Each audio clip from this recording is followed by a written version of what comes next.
Hello friends, नमस्कार। हम पढ़ रहे थे भारत का संविधान, और भारत के संविधान के अंदर अब हम पढ़ेंगे राजस्थान में लोक सेवा आयोग यानी कि आरपीएससी। देखिए, आरपीएससी की जो स्थापना है और अभी उसके वर्तमान में कौन चेयरमैन है, कितने सदस्य हैं, टोटल कितने सदस्य होते हैं, इसका गठन कब किया गया और इसका मुख्यालय कहाँ है, तो ये सारी की सारी चीज़ें आप अभी इस वीडियो के अंदर पढ़ लेंगे। तो इस वीडियो को बिना स्किप किए आप लोग पढ़ते रहिए और अपने नॉलेज को बढ़ाइए। चलिए, आरपीएससी यानी राजस्थान लोक सेवा आयोग 1935 के भारत शासन अधिनियम में पहली बार राज्य लोक सेवा आयोग की स्थापना का प्रावधान किया गया था। वर्तमान में आरपीएससी का जो मुख्यालय है वो गुगरा घाटी अजमेर के अंदर है। इस तरीके से आपको याद रखना है। 16 अगस्त 1949 को आरपीएससी की स्थापना हुई थी। कभी डेट पूछी जाती है कब स्थापना हुई आरपीएससी की, तो 16 अगस्त 1949। एस के घोष इसके पहले अध्यक्ष थे और दीपक उप्रेती 32वें आयोग के अध्यक्ष थे। इस तरीके से आपको याद रखना है। इसके बाद डॉक्टर शिव सिंह राठौड़ सबसे युवा इसके कार्यवाहक आपके अध्यक्ष रहे थे। इस तरीके से आपको याद रखना है।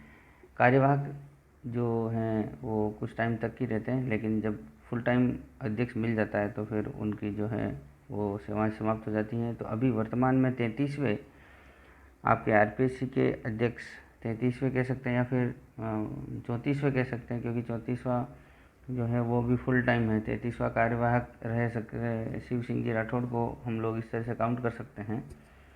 अभी संजय कुमार श्रोती जो अभी वर्तमान में आरपीएससी के अध्यक्ष हैं, संजय कुमार श्रोत्री, ये भी वर्तमान में अध्यक्ष हैं। इनके साथ जो अन्य जो मेंबर हैं वो डॉक्टर राजकुमारी हैं, फिर डॉक्टर संगीता आर्य हैं, फिर डॉक्टर जसवंत सिंह राठी हैं, बाबूलाल काटरा है और डॉक्टर मंजू शर्मा हैं। इस तरीके से इनके बारे में भी आपको ध्यान रखना है।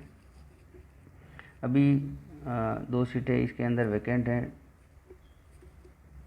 चलिए, अनुच्छेद 315 के तहत आरपीएससी यूपीएससी यानी कि आरपीएससी का मतलब एसपीएससी स्टेट पब्लिक कमीशन मतलब स्टाफ कमीशन, इस तरीके से आप लोग याद रखिए। यूपीएससी और जेपीएससी, एसपीएससी जो है वो स्टेट के अंदर होती हैं, यूपीएससी केंद्र के अंदर होती है और जेपीएससी जो है जॉइंट में होती हैं। इस तरीके से आपको याद रखना है। अनुच्छेद 315 के तहत यूपीएससी, जेपीएससी तथा एसपीएससी की स्थापना का उल्लेख है उसके अंदर, और नोट में देख लीजिए आप। अनुच्छेद 315 में यह उल्लेखित है कि 2 या 2 से अधिक राज्यों के लिए या फिर 2 या 2 से अधिक राज्यों के विधानमंडल यदि प्रस्ताव पारित करते हैं तो संसद कानून बनाकर जेपीएससी का गठन कर सकती हैं। ये एक इम्पोर्टेंट बात आपको याद रखनी है। एक और नोट, आयोगों की सदस्य संख्या संविधान में उल्लेखित नहीं है। इस बात का भी आपको ध्यान रखना है। अनुच्छेद 318 में ये प्रावधान है कि राष्ट्रपति यूपीएससी तथा जेपीएससी और राज्यपाल एसपीएससी की सदस्य संख्या का निर्धारण करते हैं। यानी कि जो राष्ट्रपति हैं वो यूपीएससी में कितने सदस्य होंगे और जेपीएससी में कितने सदस्य होंगे, इनका निर्धारण राष्ट्रपति करते हैं। और स्टेट के अंदर, राज्य के अंदर राज्यपाल एसपीएससी की सदस्य संख्या का निर्धारण करते हैं। इस बात का आपको ध्यान रखना है।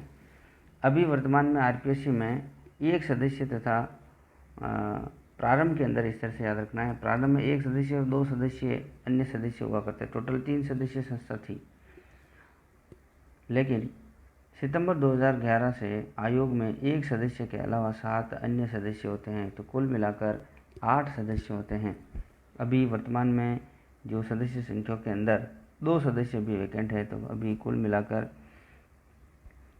8 में से 2 अभी नहीं है, तो 6 अभी वर्तमान में सदस्य हैं। आपको जी जैसे मैंने अभी आपको बताया कि जो अध्यक्ष हैं, चेयरमैन हैं, वो श्री संजय कुमार श्रोती हैं, फिर डॉक्टर राजकुमारी हैं जो गुर्जर, फिर संगीता आर्य हैं, फिर जसवंत सिंह जी राठी हैं, बाबूलाल काटरा हैं, मंजू शर्मा हैं। इस तरीके से ये सारे सदस्य हैं।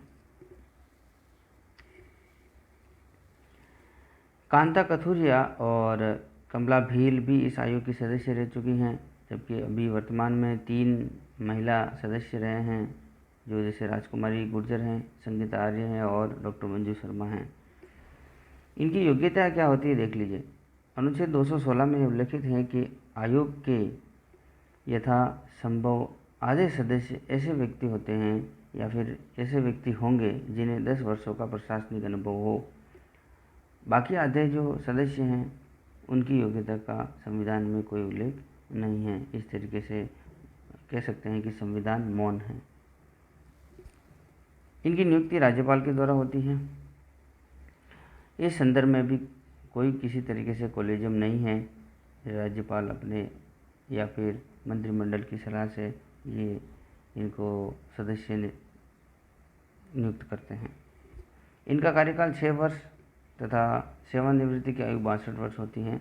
कोई भी व्यक्ति अपने पद पर पुनः नियुक्त नहीं हो सकता। और लेकिन एक बात आपको ध्यान रखनी है, सदस्य को अध्यक्ष बनाया जा सकता है ऐसा आपको, लेकिन अपने पद पर जैसे कि मान लो कोई अध्यक्ष हैं तो उसको वापस अध्यक्ष नहीं बनाया जाता। इसी स्थिति में उन्हें पुनः 6 वर्ष का कार्यकाल प्राप्त होता है। जैसे मान लो कि कोई सदस्य था 3 वर्ष तक उसमें सेवाएं कर रखा है, अब 3 वर्ष के बाद अगर वो अध्यक्ष बनता है तो उसको वापस 6 वर्ष मिलेंगे, तो टोटल वो आरपीएससी के अंदर 9 वर्ष का कार्य कर सकता है। तो ऐसा है, लेकिन उसी पद पर वापस नियुक्त नहीं हो सकता।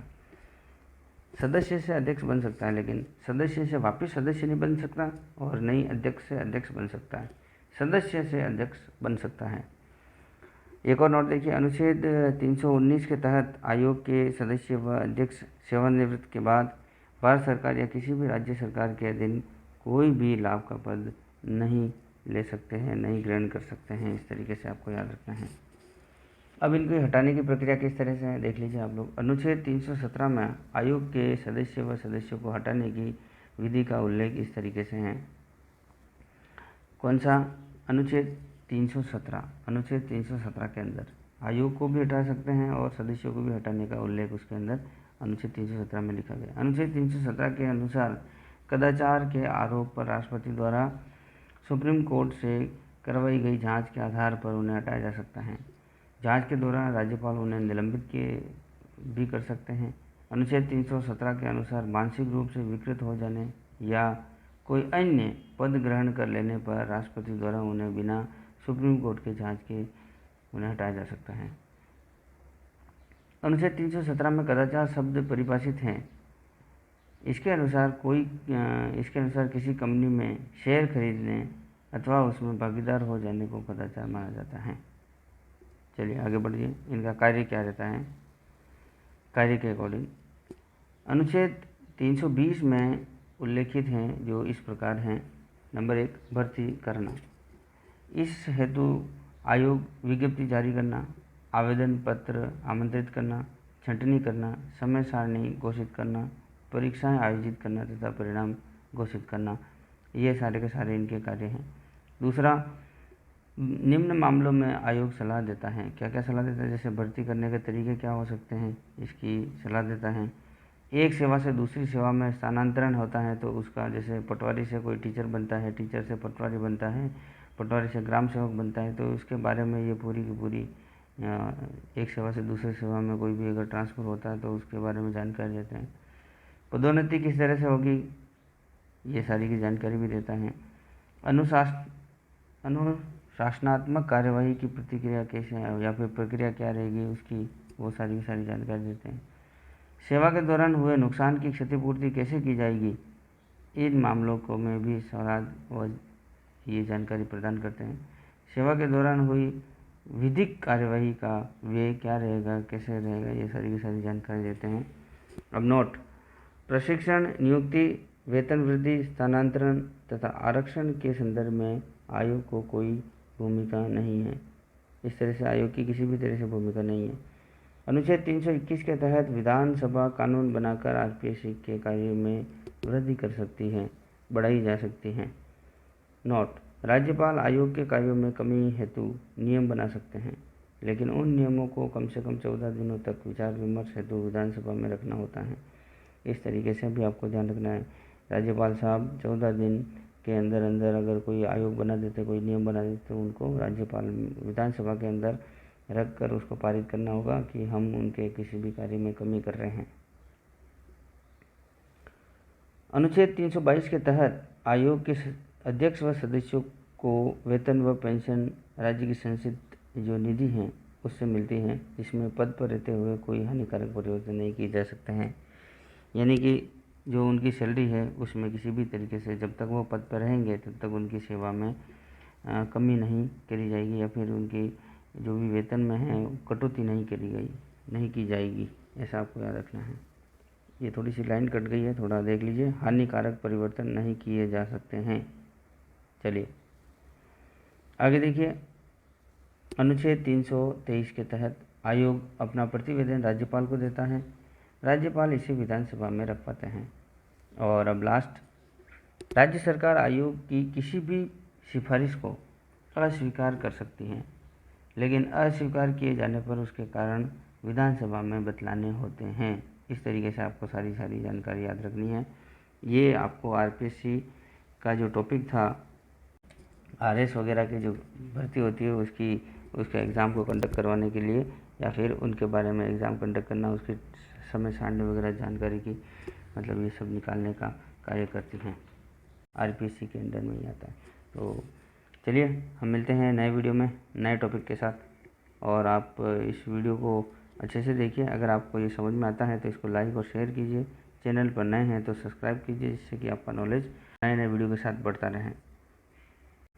मिलते हैं नए वीडियो के साथ। नमस्कार।